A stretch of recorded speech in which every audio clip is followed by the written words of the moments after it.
This is the Late Round Podcast with your host, JJ Zacharisa.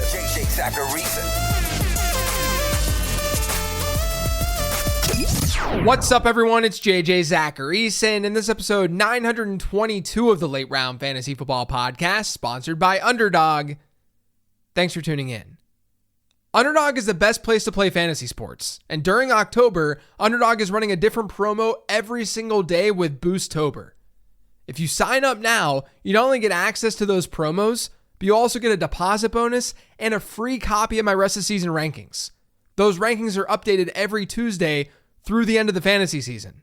And with the link that Underdog provides when you sign up, you get access to those updates. All you have to do is head to UnderdogFantasy.com and sign up with promo code LATEROUND. Make a deposit and start playing, and you're good to go. That's promo code LATEROUND. It's a 15 transactions day. Let's get to it. Hold Dontayvion Wicks. So every fantasy football analyst told you to add Dontayvion Wicks last week, and what does he do? He gives you 4 PPR points. He had this great matchup against the Rams. The Rams were bad in terms of adjusted fantasy points allowed, but they were also bad to perimeter wide receivers. He had this great matchup, and he did nothing with it. He scored 4 points. And now all of you are sitting back and you're saying, why do I listen to fantasy analysts? They told me that Dontayvion Wicks was a really good play this past week. All I ask is that people don't look only in small samples, especially when it comes to production. Because this past week, Dontayvion Wicks had a 28% target share. That was highest on the Packers. Now, he had issues with drops. He's had issues like that throughout his brief career. But the thing that we always want to lead with is usage. When a player is consistently seeing looks, better production is going to eventually come. Now, you could argue that those looks aren't going to go Wicks' way anymore because he didn't have that great of a game. But again, it's a one-game sample. We have a larger sample of Wicks being a really good wide receiver on a per-route run basis. Christian Watson's probably going to be out again in week 6. Green Bay gets Arizona. The Cardinals have been an average opponent at best against wide receivers this year and adjusted points allowed. The production wasn't there for Dontayvion Wicks, but the peripherals were there. This is exactly why we look at things like target share and route participation. It doesn't guarantee production. Next week, we might not see a great performance from Wicks, but we're playing probability here, and math tells us that if Wicks continues to see that kind of target share, he will eventually produce. Add Tyrone Tracy. So I didn't get to talk about Tyrone Tracy last week because we didn't have that much information about Devin Singletary's injury. But I did talk about him on the mailbag episode last week. And on that mailbag episode, I was asked which team RB2, who wasn't really part of a committee, had a chance to overtake his team's RB1 through the end of the season. And my answer to that question was Tyrone Tracy. And I think we saw why in week 5. Devin Singletary missed week 5 for the Giants. In turn, Tyrone Tracy, their rookie running back, he saw the majority of the backfield work. He had 129 rushing yards. Now, he only saw 2 targets, but he ran the most routes out of the backfield for the Giants. And he was also more effective than Eric Gray was in that backfield. He finished the day with a plus 2.6 rushing yards over expected per rush rate. Gray was at minus 1.3. And Gray had a really costly fumble at the goal line. For those of you who weren't around during the offseason, during prospecting season, I like Tracy as a day 3 prospect because in the ZAP model, one of his comps was Tony Pollard. He had a good receiving profile coming out because he played wide receiver in college, but then at the same time, he had a really good speed score, which is weight adjusted 40 time. That was a big reason that in my draft guide, I listed Tyrone Tracy as a late round dart throw. Because if you look at that backfield, you have Devin Singletary and Eric Gray. Neither running back is very explosive. Tyrone Tracy brings that element to the offense. Now, the big question moving forward is, what's this workload going to look like after his good week 5? Is he going to take Devin Singletary's job? And my answer to that is, I don't know. We don't have to necessarily know that. What we should understand is that it's possible. What we should understand is that Tyrone Tracy looked really good in week 5. Regardless of matchup, regardless of circumstance. And when that's the case, if he's still on your waiver wire, you should probably be aggressive in getting him off your waiver wire this week. Buy the Minnesota Vikings passing attack. So week 5 was the first time that Sam Darnold failed to have a multi-touchdown game this season. He threw 0 touchdowns against the Jets. But of course, he played the Jets. It's a really tough matchup. It's one of the toughest matchups that he's going to face all year. The good news, though, is that this could present a nice buy low opportunity, not just for Sam Darnold, but the entire Minnesota offense. Minnesota has a bye this week, which means that you might be able to get these guys a little bit cheaper than usual. But out of the bye, they get the Lions, Rams, Colts, and Jags. Over the next 5 weeks, according to adjusted fantasy points allowed, the Vikings have the second best quarterback schedule, the best running back schedule, and the best wide receiver schedule. And things aren't that bad long term either. So now might be the perfect time to buy those Vikings pieces. Add Tai Chandler. So speaking of the Vikings, Aaron Jones has a hip injury. He missed a lot of that game against the Jets. Now, thankfully, they have that bye, like I just said, in week 6. But there's no guarantee that Jones is going to be ready in week 7, even if reports are optimistic. We can't just assume that he's going to be good to go. If Aaron Jones is out, Tai Chandler could be a workhorse. According to my friend Dwayne McFarland of Fantasy Life, Chandler played 83% of Minnesota's snaps after Jones left. He had 79% of their rush attempts and 11% of their targets. In other words, he was a bell cow. And as I just noted, Minnesota's schedule is looking really good out of their bye. It would be great if Aaron Jones was healthy enough and he could take advantage of it, but if he's not, Chandler should be able to do so. Sell Tank Bigsby. Now, a handful of weeks ago, I had Tank Bigsby as an ad. And if he's still out there on your waiver wire, you should still be adding him. He played more snaps than Travis Etienne in week 5. He's been more impressive on the ground than Etienne. He leads the NFL in rushing yards over expected per attempt, which is wild considering what he did last season. But his arrow is pointing up, there's no doubt. We're seeing him get more and more work. So you're probably listening to this and saying, then why are we selling? Well, look, at the end of the day, what a running back does on the ground, that's great. We need that production in fantasy football. But you can't ignore what's going on through the air. And through the air, Tank Bigsby has basically done nothing. His route participation did rise in week 5 to 24%. That was up about 10 percentage points from his previous games this year. But Bigsby has seen 1 target all season long. That's a problem. That's a huge problem. And maybe that's going to change. Maybe Jacksonville will see Travis Etienne as this expendable asset and just trade him away. That's in the range of outcomes here. There were some rumors about that. Maybe the Jags just feature Bigsby more and more. I just have a hard time believing that Travis Etienne, as long as he's a Jag, I have a hard time believing that he won't be involved in this offense. We have a large sample of him being a pretty dynamic running back, both on the ground and through the air. And he still is running twice as many routes as Bigsby is. For some comparison, this is not really like the Rachaad White, Bucky Irving situation right now down in Tampa Bay. Irving's route participation is 10 to 15 percentage points higher than Tank Bigsby's. And he's seen that type of usage in multiple games. Look, at the end of the day with Tank Bigsby, if you want to just ride this thing out, you got him off the waiver wire, you got him in the last round of your draft. If you want to just ride this out, that's totally fine.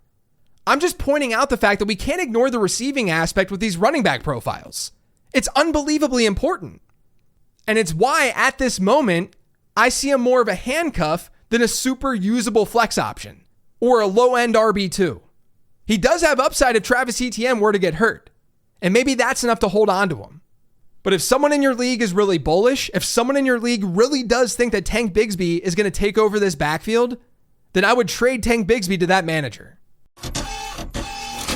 Buy Bijan Robinson. So look, this is a pretty high variance move. And I say high variance because Robinson's usage has not exactly been promising. After the first 2 weeks of the season, everything was looking pretty good for Robinson. He had almost a 20% target share in the Falcons offense, and he was running a route on over 75% of their dropbacks.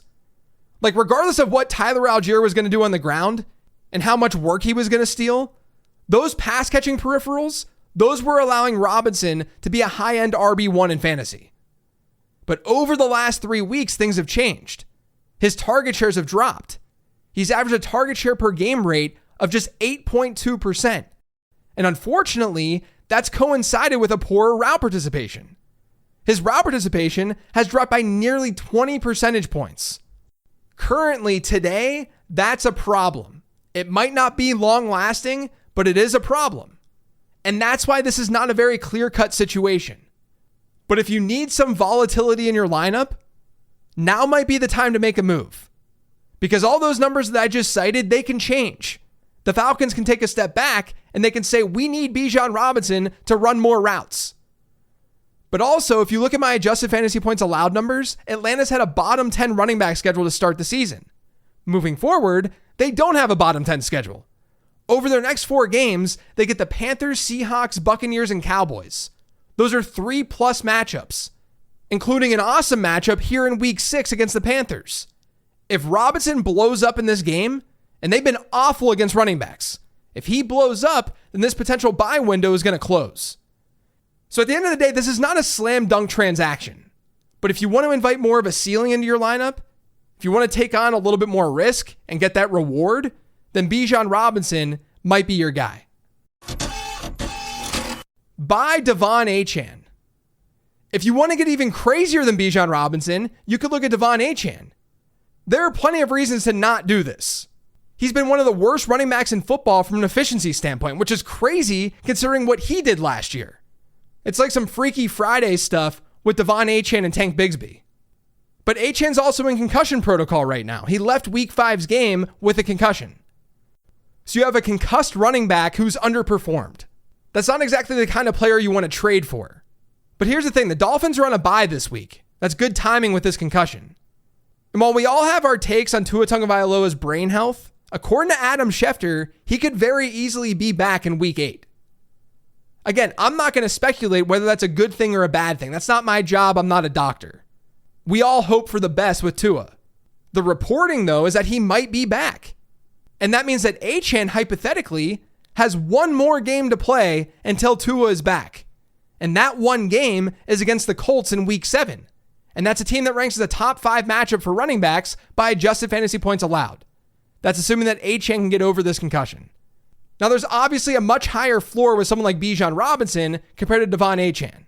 But prior to week 5's injury, Achan had a minimum 14% target share in every single game this season. He was averaging a 59% running back rush share per game. Now, maybe that second number, maybe it drops a little bit with Raheem Mostert back. And don't sleep on Jalen Wright either, who looked really good this past week and is a nice stash. But if we knew that Devon Anan would get that kind of usage to start the season, like it's pre-week 1, and we knew that Achan was going to have a 15% plus target share in this offense, and then he was going to see almost 60% of the team's running back rushes. If we knew that, he would have been drafted easily in the first round. The reason that we're not feeling that way right now is because of this Tua injury. But if you want to buy into that, if you want to buy into Tua coming back, then Devon Achan could be the ultimate buy low right now. Add Jaylen Tolbert. Brandon Cooks is sidelined with a knee infection. That's allowing Jaylen Tolbert to be the number 2 wide receiver in this Cowboys offense. He ran the second most routes for the Cowboys in week 5, and as a lot of you saw, actually a lot of you probably didn't see this because it happened after midnight on the East Coast, but Tolbert scored the game-winning touchdown against the Steelers, and he did it after getting crushed in the man parts the play before. Now, I don't think Tolbert's going to see a 24% target share while Brandon Cooks is sidelined. That's what he saw in week 5. But could he be at the 20% mark? Definitely. That's why he should be added. Sell Michael Pittman. So I would assume there's probably wildly different valuations of Michael Pittman right now across fantasy leagues. My rest of season rankings haven't been compared yet to the market, so I don't even know where I stand necessarily with Michael Pittman versus other analysts and where they stand. His peripherals at the end of the day, they've been fine this year. He's got a good route participation, and he has a target share over 26%. He's also scored 32 PPR points over his last 2. And as we know, one of those games was without Anthony Richardson. Those are the only 2 games where Indianapolis has hit a positive EPA per dropback this season. And their game in week 5 came against one of the easiest matchups for wide receivers when they faced the Jags. Things are not going to be that easy moving forward. Indianapolis wide receivers has one of the toughest short-term schedules according to my numbers. They get the Titans, the Dolphins, the Texans, the Vikings, the Bills, and the Jets over their next 6. Only one of those matchups rates as a plus matchup according to adjusted fantasy points allowed. There's not a ton of conviction here, I'm not going to lie, because I don't know exactly how people are valuing Michael Pittman. If you can get him close for his draft day cost, though, given the last couple of weeks, that would be pretty great. Add Ja'Lynn Polk. So the Patriots are getting closer and closer to a change at quarterback, and that could be exactly what Ja'Lynn Polk needs for his fantasy performance. Polk has gradually seen his route participation increase in this New England offense. It got to 100% in week 5. He's now seen a 20% target share in back-to-back games, and he was so close to a touchdown against the Dolphins. We know that rookie pass catchers usually see an uptick in production during the second half of their rookie seasons. If things click with Drake May, that increase in production could happen for Ja'Lynn Polk. So right now, he's a pretty interesting stash. Add Trey Tucker. So at this moment, there's no telling what's going to happen with Davante Adams. It does sound like, though, that there's a possibility that he's totally done playing with the Raiders. Without Adams, Jacoby Myers and Brock Bowers, they should see more consistent volume. But don't sleep on Trey Tucker.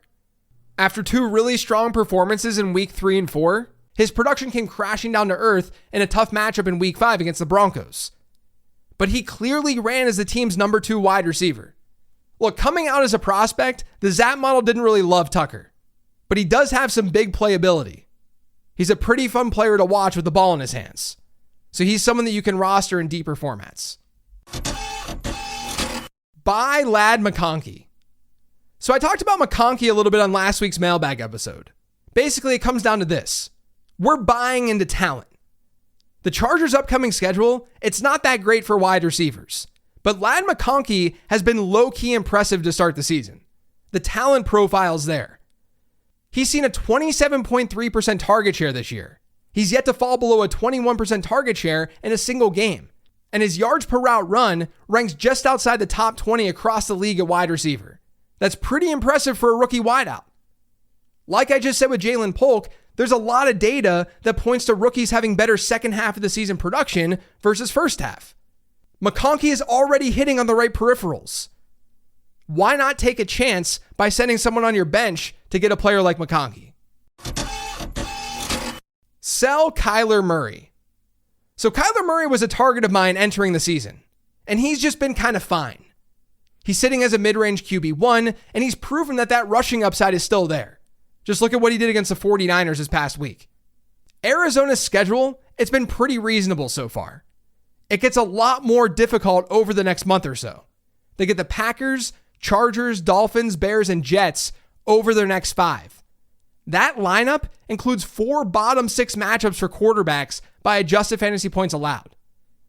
He might be okay this week against Green Bay, but if you'd rather not risk his value potentially dropping, now might be a decent time to sell. And just to be clear here, I think trading away Murray makes a lot more sense in leagues where you can effectively stream, where the waiver wire has guys like Geno Smith out there. It's also an easier move to make if you're in need of a win right now. Like let's say that you're a 1-win team. Because he does get the Panthers and the Rams in weeks 16 and 17. And those are the 2 most important fantasy weeks of the season. But I would be lying if I said that I wasn't nervous about this upcoming stretch of games. Add Daniel Jones. Danny Dimes has been okay this year. He ranks 20th in completion rate over expected. He's top 15 in EPA per dropback. He's been better than where a lot of people thought he would be. And as usual, he's getting it done with his legs. He's averaging 21.6 rushing yards per game, and he's 5th in quarterback rush attempts. He's now scored at least 18 standard fantasy points in 3 of his last 4. And next up for the Giants, the Bengals. They've been the 5th best matchup for quarterbacks this year, according to adjusted fantasy points allowed. If he has a good game, he might even be usable the week after in week 7 because they get Philadelphia. But at the very least, he's a pretty good streamer here in week 6. Add the Philadelphia Eagles defense. So speaking of the Eagles, they had their bye in week 5, so their percent rostered number over on Yahoo is pretty low. They're sitting on a lot of waiver wires. And this week, they get the Browns. They're 8.5-point favorites, and the Browns have been the best matchup for fantasy defenses this year by adjusted points allowed. If they get Deshaun Watson, this is a very, very easy play. But if the Browns do make a switch at quarterback, I still think Philadelphia is in play with Jameis Winston under center. They'd probably just be a better play with Deshaun Watson because he's terrible. I've got a bonus transaction for you this week. It's to add Juju Smith-Schuster. Everything was all set with this podcast on Monday night until Juju Smith-Schuster had himself a night. He had 7 grabs for 130 yards against New Orleans. And if you look at this Kansas City pass catching room, it's not like there's a ton of competition. Yeah, you have Travis Kelce, but the main wide receivers that he's competing with are Xavier Worthy and Justin Watson. Watson's an Ivy Leaguer who has 2 career games with a 20% target share. Xavier Worthy, he's a smaller vertical threat and he's a rookie.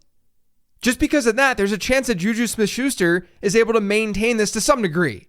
He's not going to catch 7 balls for 130 yards every single week. But at this moment today, he's not a terrible ad off the waiver wire. That's it for today's show, though. Thanks to all of you for listening. If you had subscribed to the Late Round Fantasy Football Podcast, make sure you are by searching for it pretty much anywhere podcasts can be found. And don't forget to follow me on Twitter @LateRoundQB. Thanks for listening, everyone. I'll talk to you tomorrow with the weekly 10 Trends episode.